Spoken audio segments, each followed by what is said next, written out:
Sometimes life gets really heavy. And I don't mean just a bad day or a tough week. I mean the kind of heaviness that sits on your chest and refuses to leave. The kind that makes you stare at the ceiling late at night with tears in your eyes, wondering when things will ever get better. Maybe you've lost someone you loved deeply. Maybe your heart's been broken in ways no one else understands. Maybe you're stuck in a job that drains your soul. Or maybe you're dealing with illness, betrayal, loneliness, the kind of pain that no one can see, but it's consuming you inside. And even in that pain, you keep praying, you keep asking, you keep begging Allah in sujood, Ya Allah, please make it stop. But the storm doesn't stop. The pain doesn't go away. And a part of you starts wondering, is Allah listening? My dear brother, my dear sister, have you ever cried in your sajda, thinking, Yalla Allah, I'm at my breaking point? Have you ever looked up at the sky and said, why me? Why this? Have you ever reached a point where you felt like you were being tested more than you could bear? If yes, you're not alone. The ummah carries so much silent pain. So many hearts are bleeding behind smiling faces. And sadly, we don't talk about it enough. We don't talk about the internal battle, the spiritual exhaustion, the emotional loneliness that so many believers are quietly fighting. But I want you to know something very important today. And please, let these words settle deep in your heart. Positivity in Islam doesn't mean pretending the pain isn't real. It doesn't mean plastering on a smile while you're breaking inside. It doesn't mean suppressing your tears or hiding your fears. True positivity is about knowing that even in the middle of your pain, Allah is with you. That even when the world feels empty, your Rabb has never left you. That even when the answers haven't come yet, His wisdom is at work. Allah says in the Quran, Allah does not burden a soul beyond what it can bear. This is not just a verse to recite. It's a promise, a divine assurance. If you're going through something difficult right now, it's not because you're weak. It's not because Allah wants to punish you. It's because He knows you can carry it with His help, with His guidance. But that doesn't mean it's easy, I know. Sometimes you make dua and it feels like nothing's changing. Sometimes you feel like the more you try to get closer to Allah, the more things fall apart. And shaitan whispers, see, your prayers don't matter. But don't believe that voice. Don't let the pain lie to you. Because the truth is, sometimes the delay is part of the mercy. Sometimes the unanswered dua is the beginning of something greater. Sometimes Allah withholds to protect you or to prepare you or to elevate you. And sometimes the pain itself is the answer. The trial is not punishment, it's purification. You see, in this world, we weren't promised a life without tests. The prophets themselves, the most beloved people to Allah, they were tested more than anyone. They cried, they struggled, they felt sorrow. But what kept them going? Tawakkul, sabr, unshakable faith that no matter how dark it gets, Allah's light will come. So if your heart feels heavy today, if your duas feel unanswered, if you're questioning your worth or your strength or your future, please remember this. You are not broken. You are being rebuilt. You are not abandoned. You are being prepared. And you are not alone. Your Rabb is closer to you than your jugular vein. Stay patient. Stay soft. Keep turning to Him. Keep whispering in the night. Even if your voice trembles, keep walking even if it's slow, because something beautiful is coming, inshallah. And one day you'll look back at this hardship and you'll realize it wasn't a detour. It was the path. May Allah grant you strength, light, and a heart that always trusts in His plan. Ameen. There is a story in our deen, so powerful, so humbling, so full of mercy that every heart going through hardship needs to hear it. It's the story of one of the greatest examples of sabr, Prophet Ayub. Ayub was not just tested, he was shaken. He didn't just lose a job or a friend, he lost everything. His wealth disappeared. His health deteriorated until he couldn't even move without pain. His body was covered in sores, his flesh wasting away, and one by one his children passed away. Most people abandoned him, even his community distanced themselves out of fear. But one person stayed, his wife, and subhanallah, how she cared for him, loved him, remained loyal to him, even when he had nothing. That's a lesson in itself. But the real beauty of this story isn't just in how much he lost. It's in how he responded to the loss.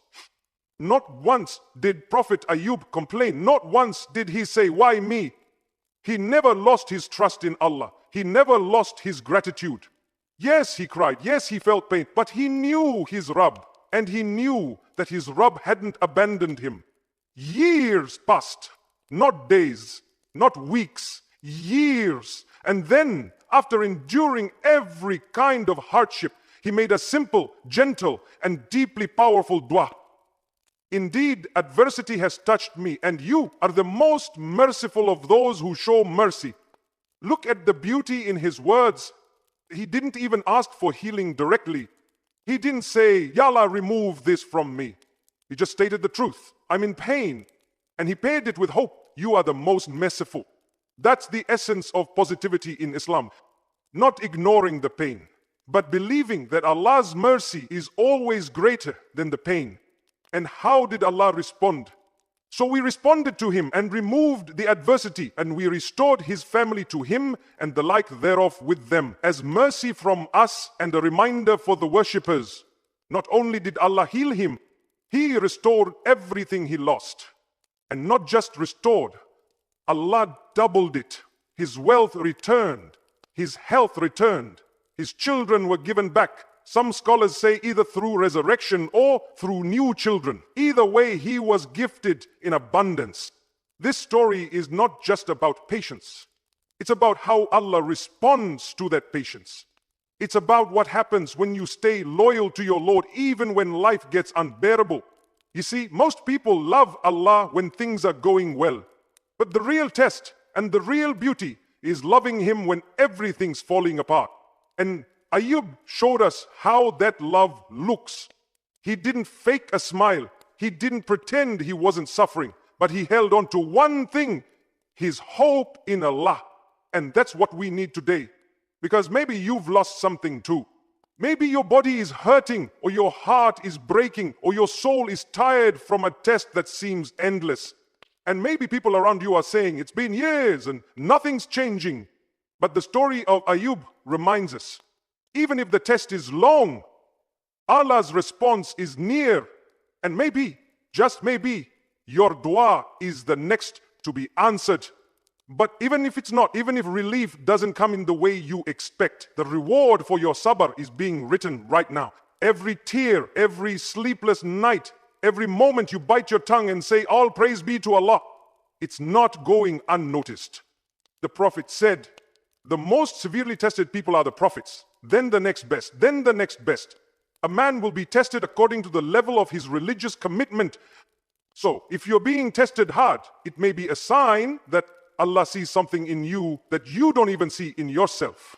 A level of faith, a capacity to rise, a heart that can handle what others. Tests are not punishments. They are conversations between you and your Lord. And like Ayub, you don't need to scream or shout to be heard. You don't need fancy words. All you need is a sincere heart and the belief that Ar-Rahman is listening. So make that dua, whisper your pain, tell Allah what hurts, and then trust Him.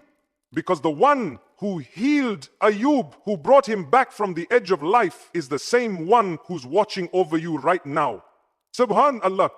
May Allah grant us sabr like Ayub, hearts that remain loyal in hardship, and relief that brings tears of gratitude. Ameen.